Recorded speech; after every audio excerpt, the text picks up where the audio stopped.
Seattle.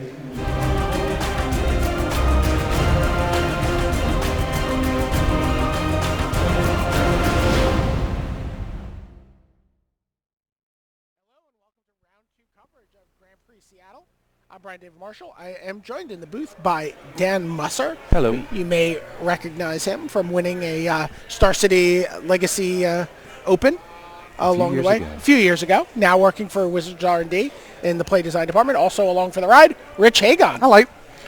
So we are watching basically two Eldrazi decks, right? I think so. Yeah. So not to like correct you or anything, but the last tournament I did win was with Eldrazi, just in Modern. Oh, okay. Yeah, so I love me some Eldrazi. How close does this deck look to what we would think of as a modern Eldrazi deck? Closer than you might think, actually. So certainly you get some of the better lands like Wasteland here, for example. But I played Chalice of the Void, even Simian Spirit Guide in the modern version of this deck, Cavernous Souls as well. Then the creature base, something like Reality Smasher, Thought-Knot Seer remains intact. Here we have an Eldrazi Mimic, for instance, something that was once played in Modern before certain cards were no longer allowed to be played in Modern. Eldrazi Mimic was one of your best starts. Certain cards. Which I assume we will see here. We've got 3 copies of Ivugin. One of the main reasons to play Alexander's deck here. Also, we started off here with a Chalice of the Void on 1. Chalice of the Void on 1, not as destructive to Sneak and Show's main game plan as one might think. Of course, yes, their brainstorms, their ponders are all shut off, but their main ways to win, sneak attack and show and tell, are untouched. I can tell you, Alexander Hembroff, who is from Canada, this is his 3rd GP. He day 2'd Grand Prix Vancouver last year playing Eldrazi Tron. Oh, okay. So he likes his Eldrazi's. I don't want to be biased, but I might show some here. But you're going to be biased, is what you're telling us. You're just warning us in advance. If it slips, I apologize. Okay, that's all right. All right, so Walking Ballista is going to get countered with Force of Will. Yeah, so we assume the Cavern is on Eldrazi, and it is. We saw it. Honorary Eldrazi, Walking Ballista not able to make it through there. Chance really doing a good job of not exposing himself to Wasteland here. 3 fetch lands, none of which have been cracked. Chance also playing in his 3rd GP. He's never made day 2. But he's been playing Magic for about 8 years, and he's looking forward to getting that big breakthrough finish. No better way to start off than 1-0, I think. After a round, yeah. After one round, yes. We can agree on that, yeah. Yeah. So 2 Wastelands sitting there for Alexander Hembroff. Are they using their alternate mode? Add mana. So here we have Endless One for 3, looks like. And the Eldrazi Mimic will have the option of copying the power and toughness there. So in for 3, the 2-drop Eldrazi Mimic goes. Now, are these cards you normally see in a Legacy Eldrazi deck? Yeah, absolutely. Legacy Eldrazi, not the most popular deck, but the Mimic, the start of 2-mana land Mimic into 2-mana land remove a Simian Spirit Guide into Reality Smasher is just still good, right? Still good. Would you describe an Eldrazi deck in Legacy as broadly fair, Dan? Is it one of the fairer decks in the format? I actually think it is one of the fairer decks in the format. It is, which says a lot. Certainly obviously. Trying to cheat bigger creatures into play faster than one would expect, and playing cards like Simian Spirit Guide doesn't seem fair. But I think it's much more fair than what Chance is trying to do over here, playing 15-15s and 8/8s. Now, Chance just 3 fetch lands, 2 Ancient Tombs. And is he trying to draw out those Wastelands with the Ancient Tombs? I think so, yeah. So you don't even see Alexander flinching. He's not touching these Ancient Tombs with a 10-foot pole. Also, Chance is at 4 life. Yeah, here's another Eldrazi Mimic. Just... Chance has got to do something. He has nothing. No sneak, no show. Yeah. I think he kept a hand reliant on the brainstorm ponder aspect of the deck, which you do sometimes when you're missing pieces and not able to cast any of those. And then he just got shut out of being able to cast those cards off the very first turn, right? So Chalice of the Void's a card you don't always know how good it is because you don't see what gets stuck in your opponent's hand. Just the 38 minutes quicker than Game 1 in the first round. Welcome to Legacy. The good news is that when this match is finished, the 3 of us will talk for an hour. No, that's a lie. We've got 2 more matches on the back table, and the first one we're going to take a look at when this one's done is we're going to a chance to look at someone that you know a little bit about, Brian, Sean Obrien. Yeah, Sean Obrien has a place in Magic that goes all the way back to the very first piece of Magic theory that was ever written. Okay, give us the history lesson. Which was something called The Schools of Magic, written by Rob Hahn. Rob Hahn, yeah, okay. And so Rob really looked at Magic and looked at, there was a time where people were just like, okay, I've got my collection of cards, and here's the deck that I've built. But, you started to see certain strategies evolve and certain play patterns evolve, something you talked about earlier. And players were assigned schools of Magic. Okay. So there was...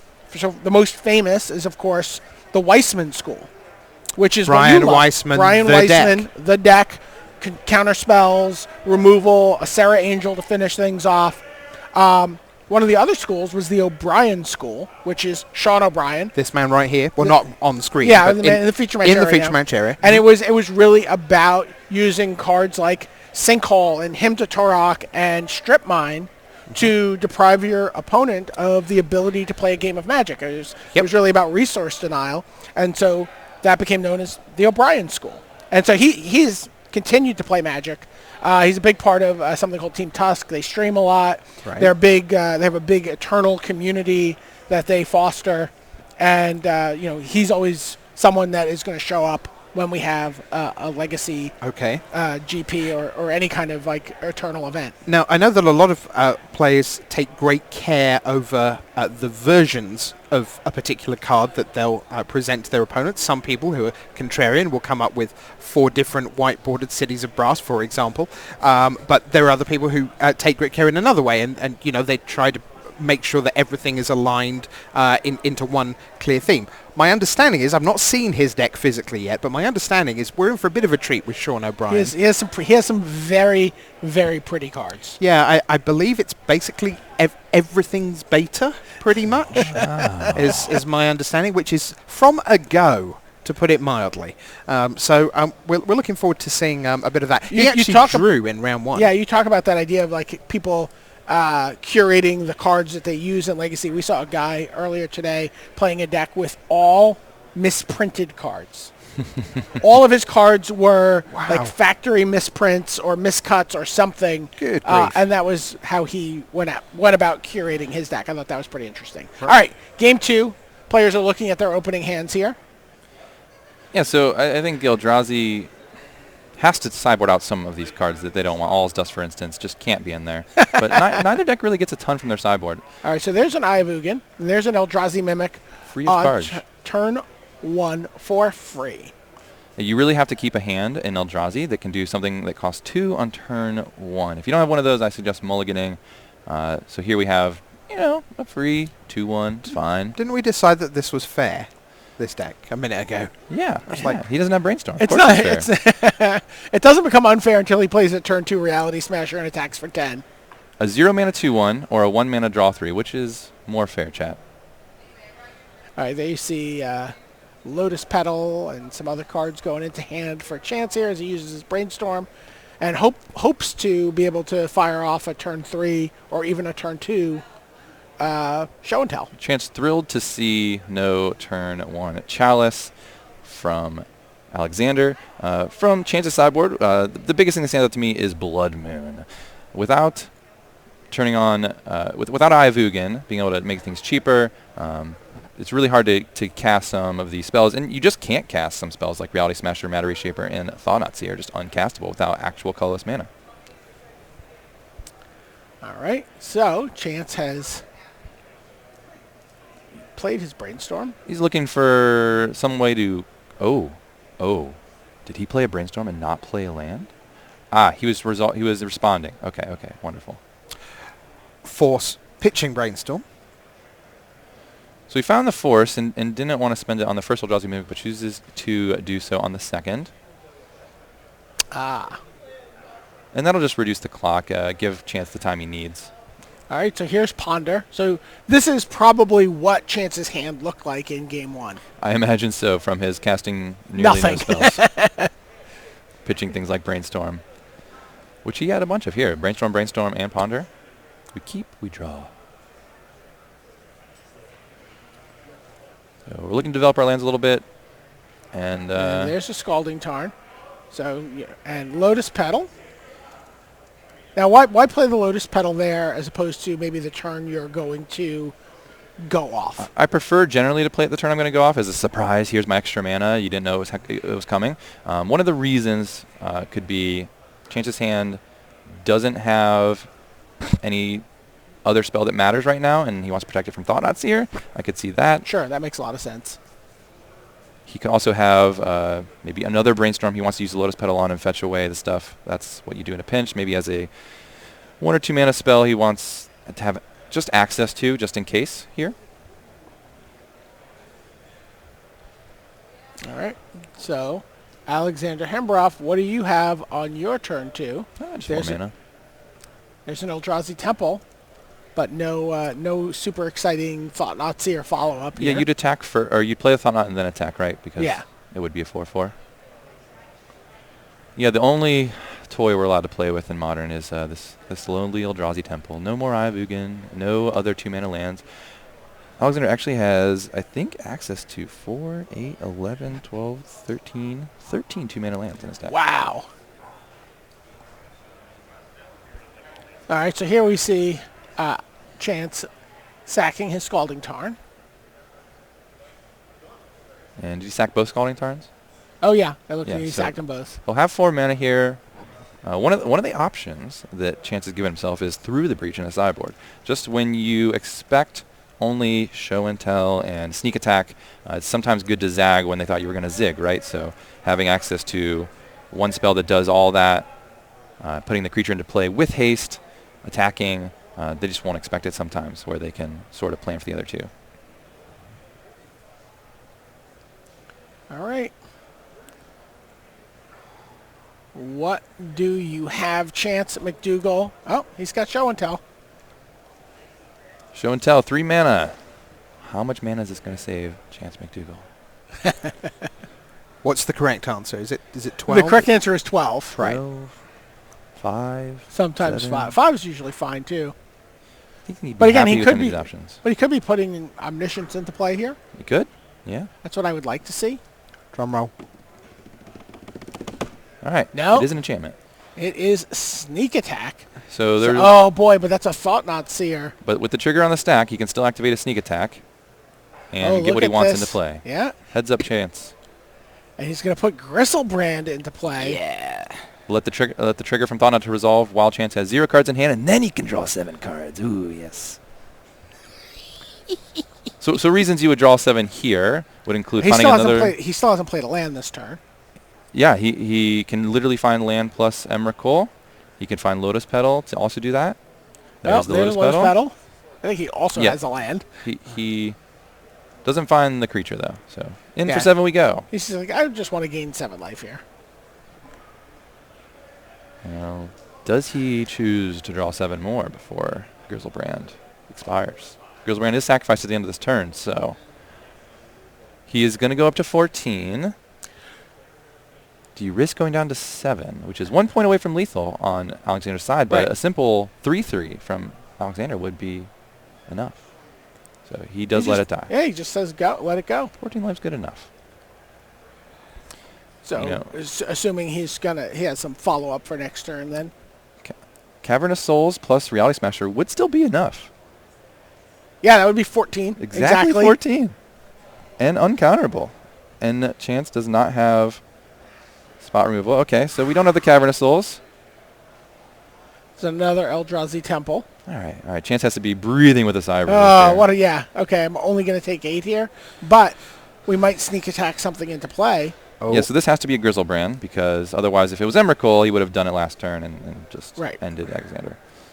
So he's going to play a Grizzlebrand. The secret mode on a sneak attack. Sometimes it's a sneak a block.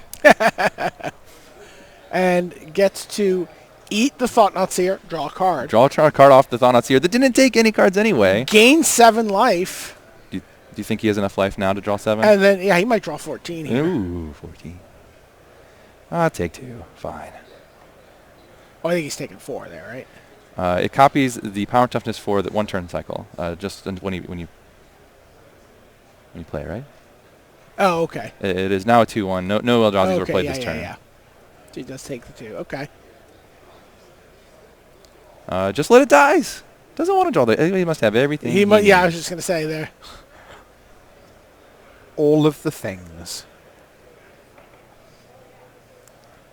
Huh. No, he's just going to ponder. Yeah, sure. Okay. I'll go searching the hard way. And paying 7 life, that was not fair. I'll do it this way. All right, so he's going to shuffle off that ponder. Doesn't like the 3 cards he saw. Every time my opponent shuffles with ponder, I feel like I have a chance. I have a chance. He didn't find what he needed. Is it true, or is that just how you feel about it? I haven't decided. Okay. Let me know. It's what I feel. I know that part. All right, Sure. Lotus Petal, activate sneak attack. All right. Oh, there's another Gristlebrand. Number 3. There's still 1 more left in the deck. Okay, so now... Clearly you're going to draw 7 here. Yeah, the chances of finding the Emrakul, if he hasn't found it by now, and I see it! There it is! 2! He did bring in the Through the Breach. I like that a lot. Now here comes Emrakul as well. And... You don't get the cast trigger. You don't get to take another turn. What a but shame. honestly, your opponent doesn't really get to take another turn here. the way you get to take another turn is when your opponent doesn't, right? Yeah. So Alexander gets all of his permanents annihilated. All right, good stuff. That takes us to 1-1 here in round number 2. You're watching MTG Launch with me, Rich Hagan, him, Brian David Marshall, say hello. Hello. And him, Dan Musser from Inside R&D, the Play Design Team. Say hello, Dan. Hi. Good. Oh, very good. That's very late night radio, may I say. You're listening to the smooth sounds of MTG Launch. So we are gearing up for game number 3. When it's done, we will show you Time Walk Magic. That means more feature match action from round number 2. We've got Sean O'Brien coming up with his mostly beta, maybe all beta decks. That'll be sweet to get on camera. I'll get a look at him, and maybe we'll get a third match in as well as we head to round number 3, where it'll be our second show of the weekend. For those familiar with it, it'll be time for the Pro Show. That'll open up with Marshall Sutcliffe and Reed Duke. And had a question a little while ago, was holding off on answering in the chat about the Play Design Team. The question was, okay, so we've got Dan here today. Who else is coming in from the Play Design Team? Well, tomorrow you'll have Adam Prozac in harness with BDM on Brian's rounds. And then on Sunday afternoon, the Cheon, Paul Cheon himself, will be joining us from the Play Design Team. Maybe some other special guests along the way as the weekend continues, because we've got 3 full days of Magic coverage. Super excited to be here for the big double BDM. I'm really hoping for an Aaron Forsyth booth cameo at some point this weekend. So, I'm not sure whether I'm allowed to tell people this, but there is a Grand Prix later this year, part of the sort of big celebration, 25th anniversary, all that good stuff, in a place that we don't always stream from. And Aaron Forsyth is going to be at that event and part of our coverage team. He's actually going to be in the booth doing rounds and hanging out and talking lots about Magic. And I'm super excited because he's one of those great people who... he's not super public facing because he's a busy man inside the WotC building, and we don't see as much of Aaron as we would like. He's forgotten more about Magic than most of us will ever know or remember. But, so great. We're looking forward to having him as part of our coverage team later in 2018. But meanwhile, Dan, you've taken a little look at deck lists. Once again, you were talking about you like the Through the Breach that came in. Yeah, I just like that it's something a little bit different, something that Alexander might not have on his radar. Other options he has are Blood Moon and a Wipe Away to interact with the pesky Chalice of the Void, and Blood Moon really just shuts off a lot of the cool things Alexander can do. Alexander doesn't get a lot of improvements on his side of the board. He gets an extra Caracas, which he already has one of, which looks a little weird. White, it's a white mana producing land, right? But it does prevent him from the show and tell openings. And we talked about that idea of putting a Caracas into play off the show and tell. Yeah, show and tell coming into play off the Caracas Caracas coming to play off the show and tell is big game. So let's see what happens in game number 3 of round number 2. Your commentary team for the decider, Brian David Marshall and Dan Musser.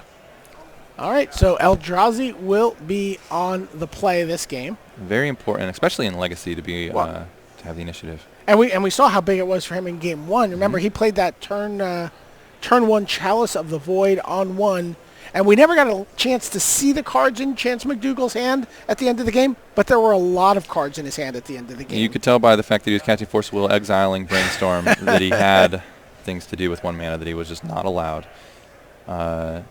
So Alexander really, as I spoke to before, really needs to be keeping a hand that can do something for 2 mana on turn 1. In both games previous, he did. And so I assume we're going to see the same here. Something on turn 1 that costs 2 mana, or is supposed to cost 2 mana. So Chance Mcdougal goes to 6. He's going to scry here. And says, no, that's not what I want to draw on my first turn. And let's see what Alexander has. There's a Cavern of Souls. Here we go. There's a Simian Spirit 2 Guide. mana. And there's Chalice of the Void for 1. Only piece of interaction Chance has right now is Force of Will. Does he have it? He does not. Okay. Wow. So 1-drops are locked out. Chance knew this was a possibility when he kept his hand. Hopefully he kept something. There's a Lotus Petal. 0's good enough. 0, 0. This is how game 1 opened up, actually. I mean, more, different land situation for Alexander to get the Chalice into play. But Chalice, and then we saw Fetch Land Lotus Petal from Chance. Okay, here's an Eldrazi Mimic. And he had that on the first turn, but clearly was better to play this Chalice of the Void. Again, Chance's main plan is not really stopped here. It's just the ways to find the main plan. If you didn't know Alexander's deck list, Chance might be a little worried sometimes when you play against these Eldrazi decks. They just, for fun, include Emrakul or Ulamog or just some large, crazy thing. And Chance really can't play around that. If he casts a Show and Tell, he just has to accept that might happen.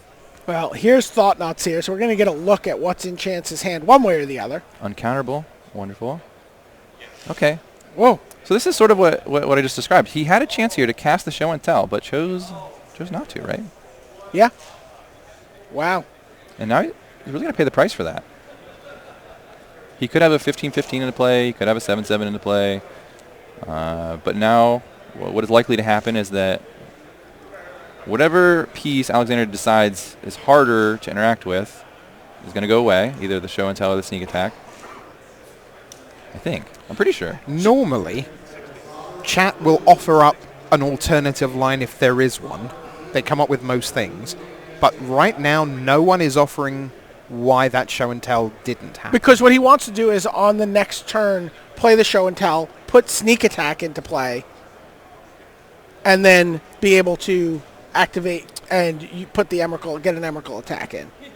Okay, so trying to be patient, yes. Sort of, right? Yeah, he thought he had some time. Okay. It looked like Alexander only had 2 mana. What is he going to do next turn for 3 mana? Nothing. He's going to do something for 4 mana instead. And that something was the Thought-Knots here. It's possible Chance may have... Eldrazi is sort of a rogue deck in Legacy. Sneak Show is very popular. Eldrazi is not. Not playing against Thought-Knot Seer in Legacy very often could lead to something like this happening. But he will get to resolve his Sneak Attack, which, Alexander can't really interact with. And sure, Chance will take a bit of extra damage, but if he gets to untap with 2 red sources, still good enough. So the most Alexander can do to him next turn would be... 14. 14, unless he played an endless one for 6. And then it's less. What's that? I think it's less if that's the case, right? Because then it's 10. The Mimic copies, the endless one cannot attack. A Reality Smasher. Oh, it's got to be the Reality. You're right. There's no haste. Yes. So, all right. So Sneak Attack is in play.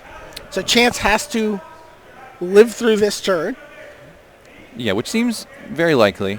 There's City of Traders. But another Thought-Knots here, that would do it. 6 mana. Okay. Endbringer. Okay. 6 mana, 5/5. Eldrazi. No haste on the Endbringer, though. Unfortunately not. Very funnily enough, Endbringer is one of the ways to avoid getting wrecked by an Emrakul. Target creature cannot attack or block. Can touch Emrakul. Most things cannot. This can. This is an attack for 9. But that Endbringer does not have the operating capital. It doesn't. It doesn't. And we have 2 red sources. And we have 2 giant creatures. Okay. Here comes Gristlebrand. And Alexander has seen the writing on the wall. He knows exactly what's in Chance's hand. Okay, he knows that these cards all exist. Yeah, here's Emrakul the Aeon's Torn. attack with both of them. So Yeah, that's going to be the good hand. enough. Sneak and Show takes the match in 3 games. Wow. Chance's play with that show and tell was cautious. He knows Caracas exists. If Caracas is one of the cards that Alexander has, then he kind of gets hosed there, but he chose for that option. Wow. Well, we got through 3 games there in about 25 minutes. Normal service has been resumed here in round number 2. But the good news is we've got plenty more action to bring in round 2. Dan, did that seem like a pretty a sort of representative sample of how that kind of match plays out? Yeah, it's really hard for Eldrazi to interact with the 3 and 4 mana spells, even though it does a really good job of interacting with the 1 mana ones. Thought Knot Seer is sometimes enough, but as you saw from that hand that we looked at, it had 2 of the enablers and 2 of the threats. What do you take there? You hope and pray that you find another Thought Knot Seer, but it did not happen. All right, great stuff. Well, we're going to take a quick break and reset, and then we will take you back to the start of round number 2 for Time Walk action here from Grand Prix Seattle.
Back to Grand Prix Seattle. In the background, you can see Marshall Sutcliffe. Yes, because he's getting ready to play some Magic, hanging out with Corey Burkhart and Andrew Cuneo and Reed Duke. They're getting ready to be with us in round number 3 for the start of the Pro Show.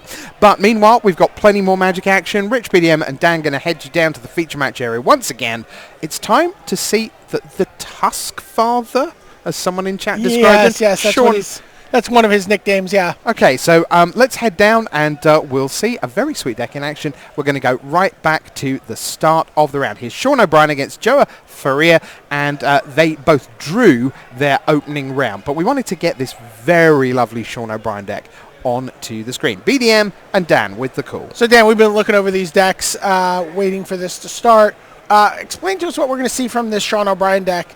It's come a long way since his Sinkholes, Hymns to Thorax, and Strip Mines. He's got none of those in his deck, so it's a Grixis control deck featuring Keranos, God of Storms. So just a one of, I assume it's for fun, and it's a pretty good card in the metagame if you can get to resolve it. But a number of cards in the main deck that you were somewhat surprised by, including main deck Ancestral Visions, main deck Pyroblast was a card that really stood out to you. Yeah, Pyroblast, haven't really seen that see a lot of main deck play since Miracles was at the height of its, when you were facing all these Miracle Mirror matches and you were splashing red just to main deck Pyroblast. Yeah, there's not a lot of ways for Sean to actually end the game. So with the Keranos, he has a couple of Snapcaster Mages, one Vendilion Click, and then Jace the Mind Sculptor. Aside from those, he's really no other way besides a couple Lightning Bolts and a Kolagon's Command to do damage to Joah. Okay, now Joah, on the other hand, is playing a deck we saw pretty much in the first round with Genesis Garcia, this sort of 4-color Leovold deck, sometimes known as Check Pile in the Legacy community. Yeah, I prefer names that actually describe what the deck does. So Check Pile is not something I'm fond of. What do you think Sean would call his deck? Old. So when possible, it looks like Sean has chosen the beta versions of his deck. Everything's signed and beautiful and pretty, and that's not even an English Scalding Tarn. I can see it's got like way too many letters in the name. Maybe some Krellic lettering. Russian. Oh. Yeah, so both players just kind of making their land drops. That's what happens in these control mirrors. This is a control mirror, but Joah has more non-land permanents in his deck. He has a suite of creatures where Sean really doesn't. This doesn't happen a lot in Legacy. Ancestral Visions. Yeah, here we see a turn 4 suspended Ancestral Visions. So that's going to, every turn on his upkeep, that's going to just kind of take a counter off, and then once he's removed all 4 counters, he can cast it. Joah with the 2 mana, no value Snapcaster Ambush Mage. Viper. He just needs to get in there, and he knows it. All right, so Snapcaster Mage becomes the beatdown. Not even a Ponder or Brainstorm. Wow. Just nothing. He must have all answers and threats. No. Here we see the Deathrite Shaman that did so much good work in round 1 for Genesis Garcia. Yeah, so Sean has a bunch of controlling elements too. He's got main deck Engineered Explosives. He's got main deck Toxic Deluge. He's got lots of ways to keep the board clear. One of the ways that Sean could get a real advantage, especially if the game goes long enough and he can answer enough of these Deathrite Shamans, is main deck Blood Moon. Ooh. Spicy. And do you feel like maybe he is moving in the direction of that Blood Moon when you see him fetch up something like a basic Swamp? Yeah, I wonder what Joe is thinking. So initially he thinks, hey, this is a mirror match. We're both doing the same exact thing. We're playing the same lands. Then this Ancestral Vision comes out and you're like, what exactly is going on? And a Fatal Push takes out the Deathrite Shaman. And we begin the slow, steady tick, tick, tick to the turn where you draw 4 cards. Boom. Yeah, 1-2 gets taken out over 2-1. He correctly evaluates that the Deathrite Shaman is more than his stats appear. But yeah, happy to make these land drops. Happy to do as much as he can to wait out this Ancestral Visions resolving. Now, here's an interesting thing, I think. If Joah plays a decent amount of Legacy, he would think, hey, Ancestral Visions, what does that mean? Okay, let me think. One of the best ways to get my Ancestral Vision to resolve is Shardless Agent. A Shardless Agent saw a lot of play previously. Doesn't see too much play anymore, but it saw a lot of play with Ancestral Visions, Hymn to Turok. But what it didn't say play with is a card like Counterspell. You can't really play Counterspell and Ancestral and a Cascade spell. It's just not going to work out. But I see a counterspell. I do see a counterspell. I wonder if Joah is going to be taken aback if that gets cast. I'm just like not expecting it at all. Just because when you see Ancestral Visions, you're going to assume it's a what people would call a shardless bug deck. You don't see any green mana, but that's pretty typical of these decks. They don't play green mana very early, very often. So those 2 fetch lands could represent that. Not 100%, but just a thought that could cross Joah's mind. And Ancestral Visions is already down to 1 counter. There's another one to line up for a couple turns from now. For a 4-color level deck, Joah's start is a little anemic. He hasn't cast any of his card filtering spells. He's cast a Naked Snapcaster Mage and 2 Deathrite Shamans that aren't ramping him, and they're just not doing a lot. Here's Engineered Explosives for 1. Again, prioritizing the importance of... He knows these Deathrite Shamans are eventually going to be really powerful, even if they're not right now. Well, again, Sean Obrien is playing a Snapcaster Mage deck, right? So he just does not want to let those Deathrite Shamans hang around. He'll want those resources for later. And I love it. I love it. Just doing it right now. Don't wait. Don't get cute. just 1-for-1 removal, and this Ancestral Visions will catch you back up. Yeah, he's going to draw 4 cards next turn. He has Counterspell and Force of Will to back it up. I wouldn't even have untapped the Snapcaster Mage. Just pushed it forward a little bit. Just scoot it up. A little closer each time, too. 2 more. Oh yeah, a little. And when he's at 2, just like it's encroaching on his land space. Wow. You with the mind games. I might not do that in real life. Makes for a good story, though. I approve. You see 3 pieces of counter magic in hand for Sean here. And Joah, not even with the Blood Moon on his radar. And here we go. Here's a Jace. Are we going to see a Pyroblast on Jace the Mind Sculptor? I sure hope so. We are. Oh, there it is. Main deck Pyroblast. Okay, Joah's like, okay, can I spend 2 cards on this 1 mana spell that should be in your sideboard but isn't? Yeah, I'm going to have to Force of Will that, discarding this Snapcaster Mage. Okay. And then you really want to see... Let it all get off the stack, get it off there, and then we're going to, we'll go back. Jace is on the bottom. Jace is still waiting to resolve. Let me hold priority, crack these fetch lands, or would you mind if I shortcut? So he's going to go get 2 blue sources. I imagine both are islands. He's got 4 islands in his deck. And at this point, Joah's got to be like, that's a lot of basics. We're not playing the mirror match. What is this? What is this guy playing? And now he is going to counter the Jace with an old school, good old fashioned counter spell. Don't even need a wizard in play to make it cost 2. Oh, you like our new counter spell? I do. I really like that new counter spell. 25 years aged well. Look at these beautiful cards. Wow. Counterspell takes down the Jace, and now Sean Obrien gets to untap and draw like what feels like a whole new hand of cards. Yeah, he's back to like 5 cards this turn, and with 6 land in play. Is 9 life that Sean's on right now, is that basically the moon as far as Joe Faria is concerned? Is 9 a super safe place to be? It is, and I like to think of it as like when you look at Standard, the life total is a fairly relevant number, and you look at Modern, and it's less relevant, and Legacy, it's even less relevant. It is just one of the resources you're using, right? And until it's down to 0, you're fine-ish. We've got a Ponder here. Yeah, it sees a Brainstorm, which he's going to take. And he has a fetch land. Yeah. So he can shuffle away those cards that he didn't like necessarily off of that Ponder. Used all of his precious fetch land resources last turn just to get that counter war. Doesn't like the cards he left on top with the Ponder. This is another one of the things that happens in Legacy a lot. A Ponder with the fetch land is almost as good as a Brainstorm with the fetch land. If you like one card but don't like the others, well, you can get that card still. Not have to worry about drawing the chaff. And that's what he's doing.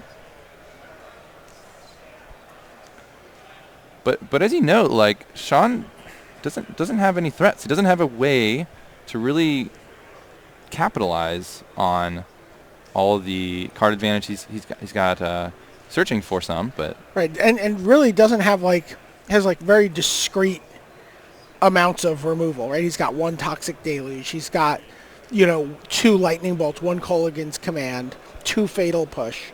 And I think Joe will be able to handle the 2 Snapcaster Mages, 1 Vendilion Click that Sean can produce.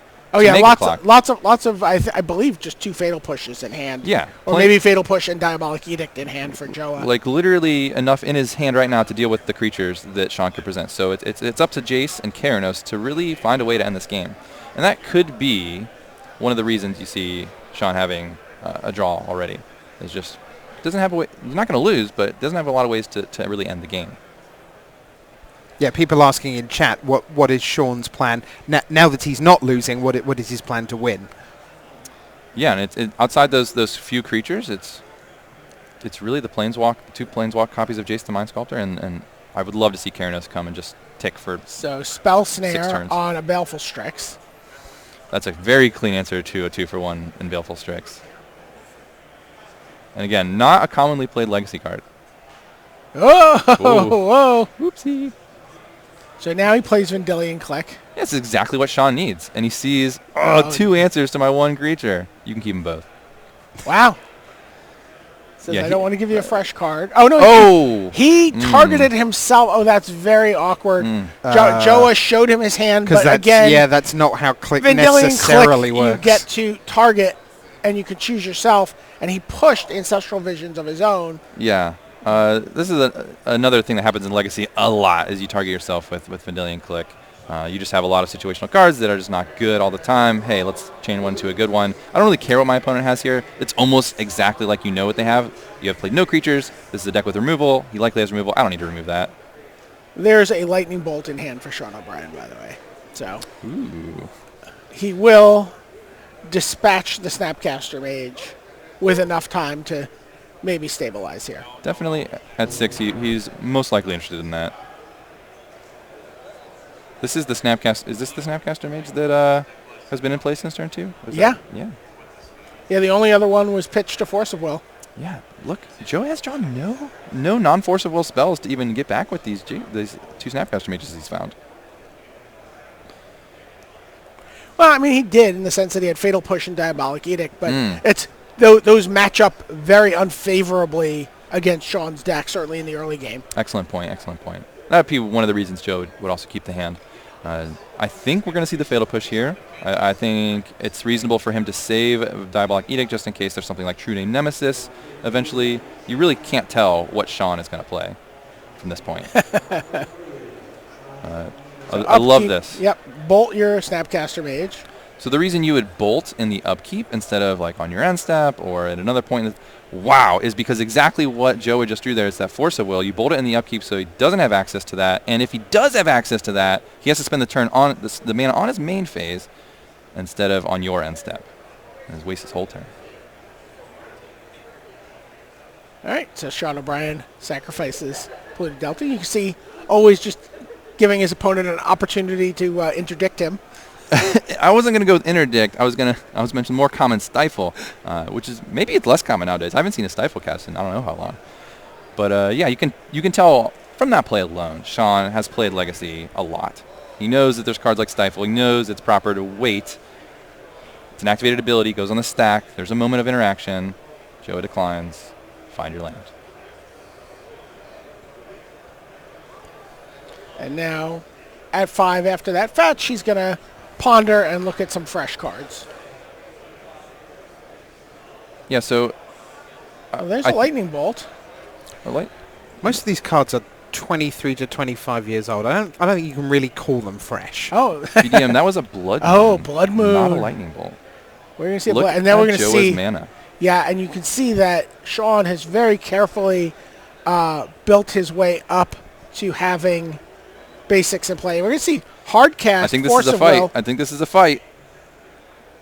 And you know, that maybe not, there we go. Perfect. Snapcaster Mage. Red or Pyroblast? Oh, we get to see double Pyroblast. I love it. Let me... now Joe can go get his 1 basic land out of his deck. He does have 2, okay, but I'm only sorry. 1 fetchable with that Scalding Tarn. It'll be an island. He has a swamp in his deck somewhere. So he'll have access to blue. Maybe one day he'll have access to black. And he has access to a lot of red. Which is one of the 4 colors in 4-color Leovold. It is. He can cast his 2 lightning bolts. Well, that would be great. That would be perfect for him. That's exactly what he wants to see. Sean's at 5. If he can cast the 2 lightning bolts, that's going to be game over. It is. Wow, Pyroblast doing work. I got to tell you, I love seeing a Pyroblast show up to play. Main deck Pyroblast just doing work. I mean, when Brainstorm is in 75% of Legacy decks, or whatever the percentage actually is, why not? That is... The ponder is which of these 3 Kolaghan commands you want to shuffle away? All of them. He has exactly 3 Kolaghan's commands in his main deck, and all 3 show up in the ponder. Wow. None of which are even remotely castable. Where are the shuffler truthers now? See? Yeah. That you've just rendered chat unusable for the next 20 minutes. You know that, right? All right, here's the card. Is it another Kolaghan's command? Looks like a mountain. Yep, I was going to say mountain. Okay, so Sean O'Brien looks to have turned the corner. Now Absolutely. he has the Snapcaster Mage. With the Force of Will in his hand, he gets to untap. I love using the Snapcaster last turn to use the graveyard as a resource and keep this Force of Will. And by the way, I believe, did he strand a Diabolic Edict in hand? Oh, no, that got brainstormed away, I'm sure. I see a land, and I cannot tell the other card in Joah's hand. So Josh is going to break. Wow, and Brainstorm is going to get Force of Willed here. Yeah, very aggressive. The most played card in Legacy getting answered by the second most played card in Legacy. I think that's aggressive, but maybe not. Maybe you only care about so few things that Joah can actually cast. I mean, aggressive isn't necessarily incorrect. No, it isn't.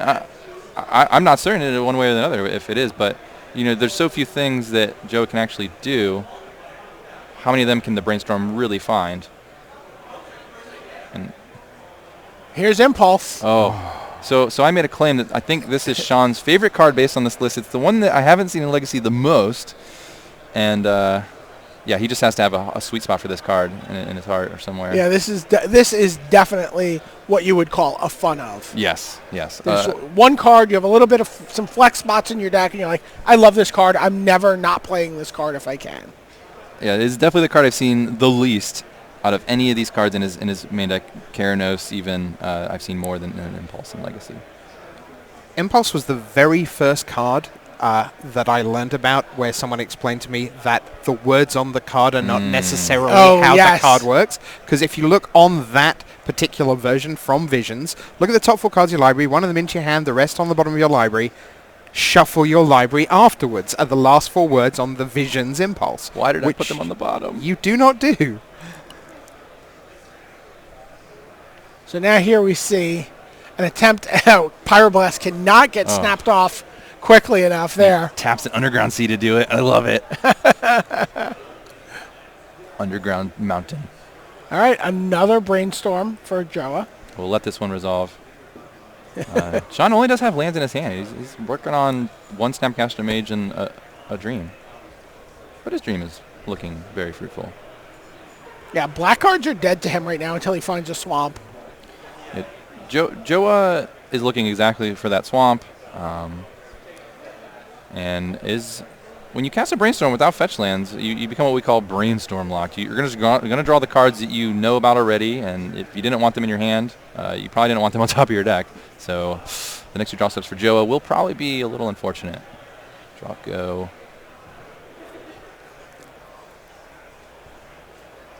Polluted Delta, just a mountain.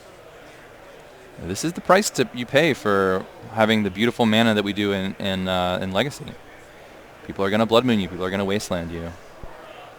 I actually think that Modern's mana is more perfect than Legacy's. Really? Why is that? You don't have Wasteland. You don't have Stifle. You don't have all these things interacting with your mana base. You still have Blood Moon, though. All right, we found some Jace the Mind Sculptors. We can quicken this clock a little bit, even though we're doing pretty good.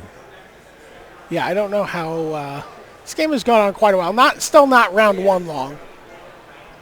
And with Flusterstorm and Force of Will, and then a Jace activation. Now, do you...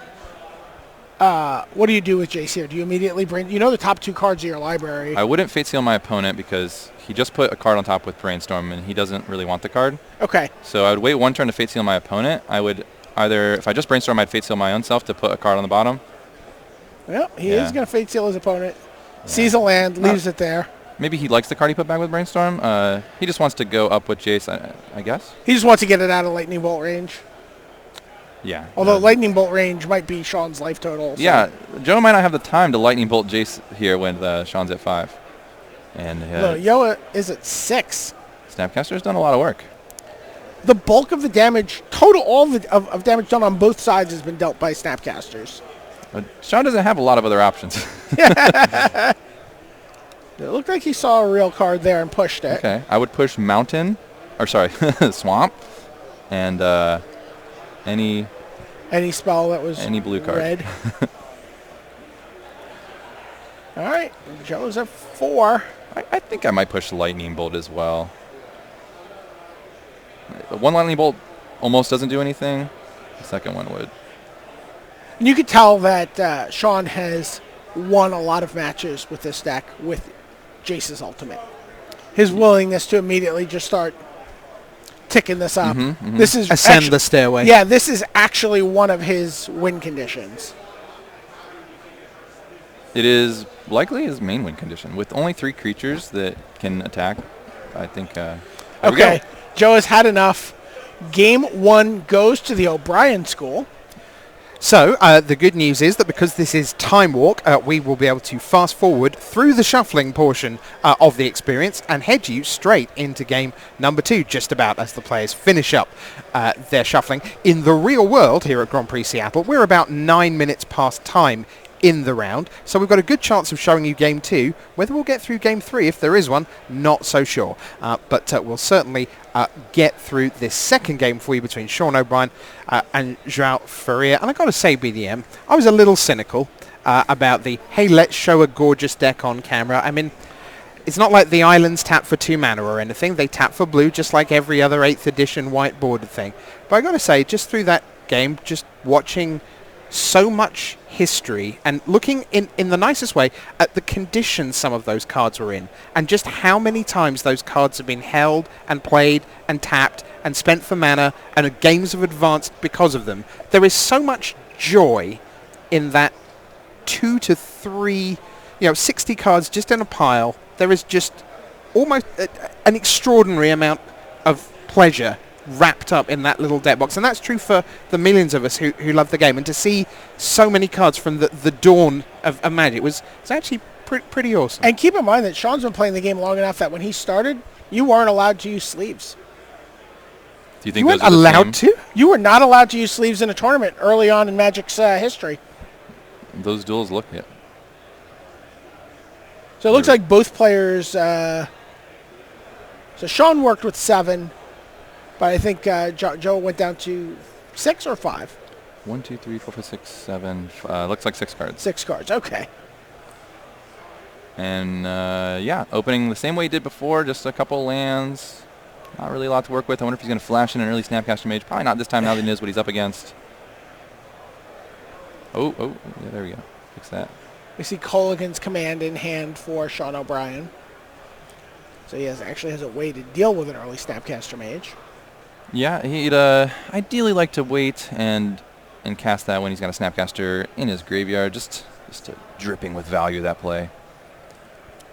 Yeah, the nexus of Snapcaster Mage and Colligan's command is just the grindiest, valueiest. Yeah, people used to have to use Cryptic Command to bounce their Snapcaster Mage, get it back. Now they can pay 1 less. Interestingly, both players have access to Liliana of the Last Hope in their sideboard. Again? What is this? Is it the Liliana show all of a sudden? I don't know. Well, Joe is playing the same deck we saw in round 1. But he does not have the Liliana of the Last Hope in his main. He had Liliana of the Veil in his main deck. Right. And then, but does switch to, there's Fatal Push 4. It's not clear whether Shaman. he would bring in the Liliana of the Last Hope. Generally you want that against 1 toughness creatures, of which there are, all of Sean's are, but they're all value creatures, so maybe not. But just another type of threat is always helpful. Poor Joah has to sideboard his Pyroblast in to get value out of it, whereas that's horrible. Sean came equipped. That's just sad for him. That's just sad. But the strategies of both decks don't really change after post board here, whereas sometimes you see that happen. just a lot of interaction pieces. Sean might pick up this Tassiger. He's got a Tasker on his board. Another, increase his creature count by 33%.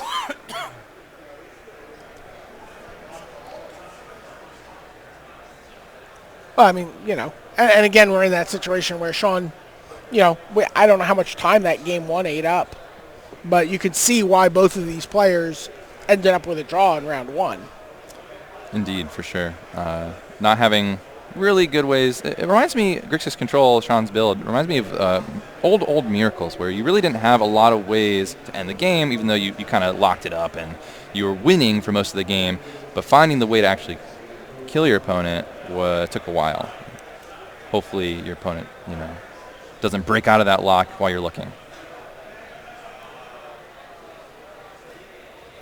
Now, in terms of the time that within their round these two were at, they took about 25 minutes over game number 1. So Joah does have a chance to come back and make it 1-1 and eventually 2-1. Time is not really an issue just yet. I don't know if either of these decks have a quick win in them, though. They're both control decks. Really want to wrestle for control first and then end the game. And that does not bode well for Joah. So here we see the Brainstorm fetch land interaction that we've talked about. Just checks this. We should have a counter on the screen for how many times someone fetches after their Brainstorm. It would be high. The more interesting counter would be how many times people just brainstorm, a naked brainstorm. Sometimes you just gotta. Sometimes you need to hit your land drops. Sometimes you need to find a fetch land. You need to find your... Oh, yeah. Now, it looks to me like in the room, the last match is in. So we're going to have to speed this one up if we're going to get through it. So why don't we go to 166, Richard, if you could. And we'll, there's Liliana the Veil for Joah. This card is very effective against Sean if it can resolve. And he's going to offer a counter spell. That works.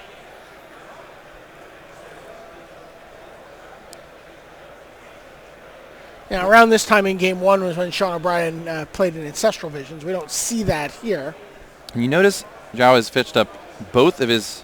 Either had them or found his basics this time. He's not going to fall into the Bloodmoon Trap once again.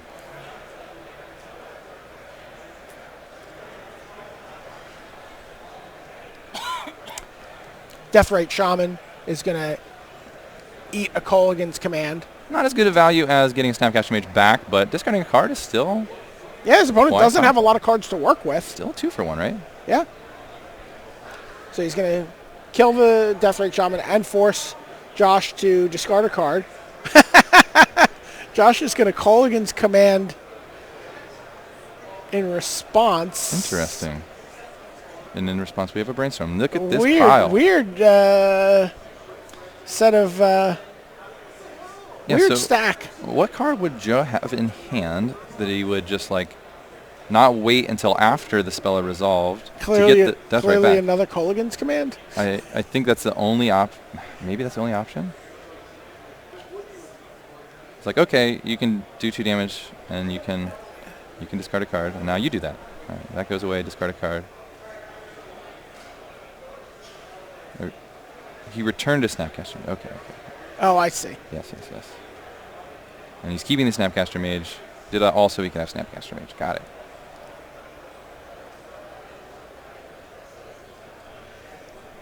So 1 land, 1 Snapcaster Mage against... Snapcaster Mage and a lot more cards. So then we're going to Snapcaster Counterspell here. Yep. Yeah, this is looking good for Sean. Yeah, now Sean has the... and a Jace the Mind Sculptor. This is a Fate Seal. Wow. No, Fate Seal? Yeah. What do you got? Yes.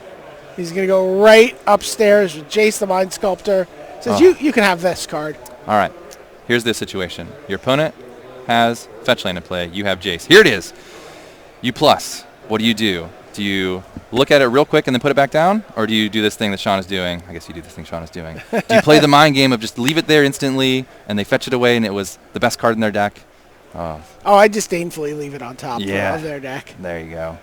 And as they look at the top of their library, they shuffle away their best card and, oh no.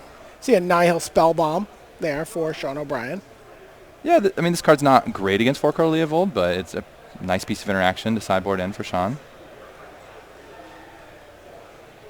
You're, you know. No spell bomb. Yeah, he's like, let me get rid of your yard. I mean, we saw all those Culligan commands in game one. Mm-hmm.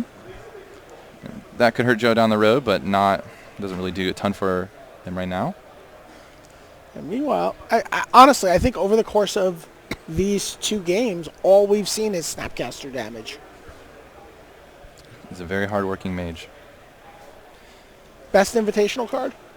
Ooh. Avalanche Rider, Darwin Castle. And I love me some Avalanche Rider, but... I mean, most played, sure. Mm-hmm. That's certainly true, right? That has to be true. Yeah, oh yeah. Dark Confident? Isn't there a hedge mage or something? Bob? I think Snapcaster Mage has surpassed Bob in terms of just being the most... I mean, it's just played in every possible format. I mean, so is Dark Confidant, but Dark Confidant's, not as ubiquitous. Certainly not anymore. So there's that impulse. And, why is Jace upside down? Yeah, so it looks like Sean chose to start brainstorming. And, I guess when he doesn't tick it up, he puts it upside down so he remembers that he did it. Oh. So that he remembers that he used the ability. Or maybe he just wants his opponent to read of his doom. Victor has the answer to why Jace is upside down. It's apparently Australian Jace. Oh. Australian Jace. Yeah. All right, here's a Toxic Deluge. Oh, what a powerful card doing 1 point to 1 thing. -1, -1. There is 13. The Him to critical Turok. number. Yeah, You can have that. Sean Obrien, I mean, this was one of his signature cards, him to Turok. And he is going to pick him up. Sean Obrien on the back of Jace the Mind Sculptor takes both games here. He got a draw in round 1, but was able to close the deal here in round 2. Yeah, and great to see, as I say, a beautiful deck physically on the table, and also a great piece of Magic history. So that's why we brought you Sean Obrien. In the background, you can see players gearing up for round number 3, which means it's almost time to say goodbye from NTG launch. We've had a lovely morning. Dan, how was your morning here? I had a wonderful time. Good. Well, we're going to make you come back and work through the afternoon in company with Brian David Marshall. When we come back, though, it'll be time for the pro show. The bigger names entering in round 3, and then the best pros in the building. And there's lots of them. In the world. Big Japanese contingent as well, and wonderful. Europeans here this weekend. I think we could have an all-Japanese feature match area in round number 4 coming up later this afternoon, because some of the great names of APAC region Magic are in the building. But we'll see. Meanwhile, Marshall, Sutcliffe, and Reed Duke will be with you for the start of the pro show. But for now, that's the end of MTG launch. Rich, BDM, Dan, don't go anywhere.